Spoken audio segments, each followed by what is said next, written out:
സാംസങ്ങിൻ്റെ Samsung M02s എന്ന പുതിയൊരു സ്മാർട്ട് ഫോൺ ഇപ്പം ഇന്ത്യയിൽ ലോഞ്ച് ചെയ്തിട്ടുണ്ട്. ഇത് ബഡ്ജറ്റ് സെഗ്മെൻറ്റിൽ വരുന്ന ഫോണാണ്. ഈ ഒരു വീഡിയോയിൽ നമ്മൾ നോക്കാൻ പോകുന്നത് സാംസങ് M02s എന്ന ഫോണിൻ്റെ വിശേഷങ്ങളാണ്. അതിനു മുമ്പ് ഇതുപോലുള്ള വീഡിയോസ് ഇനിയും കാണാൻ താല്പര്യമുണ്ടെന്നുണ്ടെങ്കിൽ ഈ ചാനൽ സബ്സ്ക്രൈബ് ചെയ്യാവുന്നതാണ്. പിന്നെ അടുത്ത് വരുന്ന ഒരു ബെല്ലൈക്കണും കൂടി എനേബിൾ ചെയ്ത് വെച്ചാൽ ഞാൻ വീഡിയോസ് അപ്ലോഡ് ചെയ്യുമ്പോൾ തന്നെ നിങ്ങൾക്ക് അതിൻ്റെ നോട്ടിഫിക്കേഷൻ ലഭിക്കുന്നതായിരിക്കും. ആദ്യം ഡിസ്പ്ലേയുടെ കാര്യം പറയുകയാണെങ്കിൽ സാംസങ് M02sൽ 6.5 ഇഞ്ചിൻ്റെ HD+ ഡിസ്പ്ലേ ആണ് കൊടുത്തിട്ടുള്ളത്. ഈ ഒരു പ്രൈസ് റേഞ്ചിലെ മിക്ക ഫോണുകളിലും HD റെസൊല്യൂഷൻ തന്നെയാണ് വരുന്നത്. അപ്പോൾ അത് ഒരു കംപ്ലൈൻ്റ് ആയിട്ട് പറയേണ്ട കാര്യമൊന്നുമല്ല. പിന്നെ ഈ ഫോണിൽ IPS LCD ഡിസ്പ്ലേ അല്ല വരുന്നത്. ഈ ഫോണിൽ TFT LCD ഡിസ്പ്ലേ ആണ് കൊടുത്തിട്ടുള്ളത്. പിന്നെ 20:9 എന്നുള്ള ആസ്പെക്ട് റേഷ്യോയിലാണ് ഈ ഫോൺ വരുന്നത്. ഫോണിൻ്റെ ഫ്രണ്ടിൽ വാട്ടർ ഡ്രോപ്പ് നോച്ച് ഡിസൈനുള്ള നോച്ചാണ് കൊടുത്തിട്ടുള്ളത്. കമ്പനി ഈ ഒരു ഡിസ്പ്ലേ ഇൻഫിനിറ്റി V ഡിസ്പ്ലേ എന്നാണ് വിളിക്കുന്നത്. പിന്നെ എടുത്തു പറയേണ്ട ഒരു കാര്യം, ഈ ഫോണിൽ ഫിംഗർ പ്രിൻറ്റ് സെൻസർ കൊടുത്തിട്ടില്ല. മറ്റു ബ്രാൻഡുകളുടെ ഈ പ്രൈസ് റേഞ്ചിൽ വരുന്ന മിക്ക ഫോണുകളിലും നമുക്ക് ഫിംഗർ പ്രിൻറ്റ് സെൻസർ ലഭിക്കുന്നുണ്ട്. അപ്പോൾ ഈ ഫോണിൽ ഫിംഗർ പ്രിൻറ്റ് സെൻസർ വരുന്നില്ല എന്നുള്ളത് ഒരു നെഗറ്റീവായിട്ട് പറയേണ്ട കാര്യമാണ്.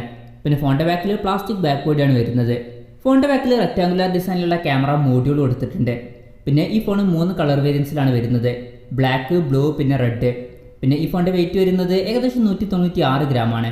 ഫോണിൻ്റെ തിക്നെസ് വരുന്നത് ഏകദേശം 9.1 mm ആണ്. പിന്നെ പ്രോസസ്സറിൻ്റെ കാര്യം പറയുകയാണെങ്കിൽ സ്നാപ്ഡ്രാഗൺ 450 എന്ന പ്രോസസ്സറുമായിട്ടാണ് ഈ ഫോൺ വരുന്നത്. ഇത് ഈ ഒരു പ്രൈസ് റേഞ്ചിൽ വളരെ മികച്ചൊരു പ്രോസസ്സർ എന്നൊന്നും പറയാൻ പറ്റില്ല. ഇതിനേക്കാൾ ബെറ്റർ ആയിട്ടുള്ള പ്രോസസ്സറുമായിട്ട് വരുന്ന ഫോണുകളൊക്കെ ഈ ഒരു പ്രൈസ് റേഞ്ചിൽ ഇപ്പം വരുന്നുണ്ട്. അതുമാത്രമല്ല, ഈ ഒരു പ്രോസസ്സർ കുറച്ച് പഴയ പ്രോസസ്സറാണ്. അപ്പോൾ ഈ ഒരു പ്രൈസ് റേഞ്ചിൽ നിങ്ങൾ നോക്കുന്നത് വളരെ മികച്ച പെർഫോമൻസ് വരുന്ന, അതുപോലെ തന്നെ വളരെ മികച്ച ഗെയിമിംഗ് എക്സ്പീരിയൻസ് വരുന്ന ഫോണുകളാണെന്നുണ്ടെങ്കിൽ ഇതിനേക്കാൾ ബെറ്റർ ആയിട്ടുള്ള പ്രോസസ്സറുമായിട്ട് വരുന്ന ഫോണുകൾ ഈ പ്രൈസ് റേഞ്ചിൽ വരുന്നുണ്ട്. അതിനർത്ഥം ഈ ഫോണിൽ ഗെയിം കളിക്കാൻ പറ്റില്ല, അങ്ങനെയൊന്നുമല്ല. ഈ ഫോണിൽ ഗെയിമൊക്കെ കളിക്കാൻ പറ്റും. പക്ഷേ ഇതിനേക്കാൾ ബെറ്റർ ആയിട്ടുള്ള എക്സ്പീരിയൻസ് നമുക്ക് മറ്റു ഫോണുകളിലൊക്കെ ലഭിക്കും. അപ്പോൾ നിങ്ങളുടെ മെയിൻ ആവശ്യം പെർഫോമൻസും അതുപോലെ തന്നെ ഗെയിമിംഗ് ഒക്കെ ആണെന്നുണ്ടെങ്കിൽ ഈ പ്രൈസ് റേഞ്ചിൽ ബെറ്റർ ആയിട്ടുള്ള ഫോണുകൾ വേറെ ഉണ്ട്, അത് സെലക്ട് ചെയ്യുന്നതായിരിക്കും നല്ലത്. പിന്നെ സാംസങ്ങിൻ്റെ കാര്യം മാത്രം നോക്കുകയാണെന്നുണ്ടെങ്കിൽ ഈ ഒരു പ്രൈസ് റേഞ്ചിൽ ബെറ്റർ ആയിട്ടുള്ള ഓപ്ഷൻസ് വേറെ ഒന്നും വരുന്നില്ല. പിന്നെ ഈ ഫോണിൻ്റെ ബേസ് വേരിയൻറ്റിൽ 3GB റാമും 32GB ഇൻറ്റേർണലുമാണ് വരുന്നത്. ഈ ഫോണിൻ്റെ 4GB റാമും 64GB ഇൻറ്റേർണലുമായിട്ട് വരുന്ന വെർഷനും വരുന്നുണ്ട്. നമുക്ക് 10,000 രൂപയ്ക്ക് താഴെ തന്നെ 4GB റാം വെർഷൻ ലഭിക്കുന്നുണ്ട്. അത് നല്ലൊരു കാര്യം തന്നെയാണ്. പിന്നെ മെമ്മറി എക്സ്പാൻഡ് ചെയ്യണമെന്നുണ്ടെങ്കിൽ ഈ ഫോണിൽ ഡെഡിക്കേറ്റഡ് മെമ്മറി കാർഡ് സ്ലോട്ട് കൊടുത്തിട്ടുണ്ട്. അതായത് 2 സിം യൂസ് ചെയ്യുമ്പോൾ തന്നെ ഒരു മെമ്മറി കാർഡ് നമുക്ക് സെപ്പറേറ്റ് ആയിട്ട് യൂസ് ചെയ്യാം. പിന്നെ ഈ ഫോണിൽ 3.5 mm ഓഡിയോ ജാക്ക് കൊടുത്തിട്ടുണ്ട്. Android 10 ബേസ് ചെയ്തിട്ടുള്ള 1UI സോഫ്റ്റ്വെയറുമായിട്ടാണ് ഈ ഫോൺ വരുന്നത്. ക്യാമറയുടെ കാര്യം പറയുകയാണെങ്കിൽ ഫോണിൻ്റെ പിന്നിൽ 3 ക്യാമറ സെൻസേഴ്സാണ് വരുന്നത്. 13 മെഗാപിക്സലിൻ്റെ f1.8 അപ്പേഴ്സിൽ വരുന്ന മെയിൻ സെൻസറാണ് വരുന്നത്. പിന്നെ 2 മെഗാപിക്സലിൻ്റെ f2.4 അപ്പേഴ്സിൽ വരുന്ന മാക്രോ ലെൻസും അതുപോലെ 2 മെഗാപിക്സലിൻ്റെ f2.4 അപ്പേഴ്സിൽ വരുന്ന ഡെപ്ത് സെൻസറും വരുന്നുണ്ട്.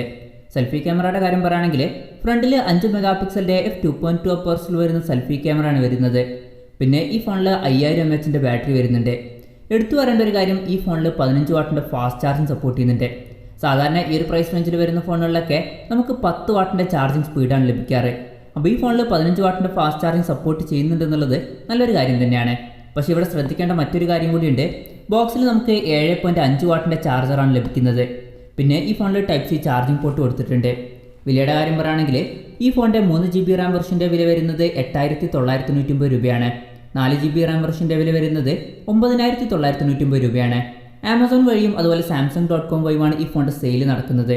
അപ്പോൾ ഓവറോൾ പറയുകയാണെന്നുണ്ടെങ്കിൽ ഈ ഒരു ഫോൺ ഈ പ്രൈസ് റേഞ്ചിൽ ബെസ്റ്റ് ഫോൺ എന്നൊന്നും പറയാൻ പറ്റില്ല.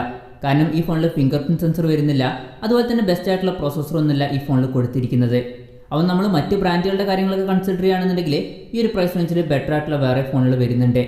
അതല്ല, നിങ്ങൾക്ക് സാംസങ്ങിൻ്റെ തന്നെ ഫോൺ വേണമെന്നുണ്ടെങ്കിൽ 9,000 10,000 രൂപ പ്രൈസ് റേഞ്ചിൽ മേടിക്കാൻ പറ്റിയിട്ടുള്ള ഒരു ഫോൺ തന്നെയാണ് സാംസങ് M02s.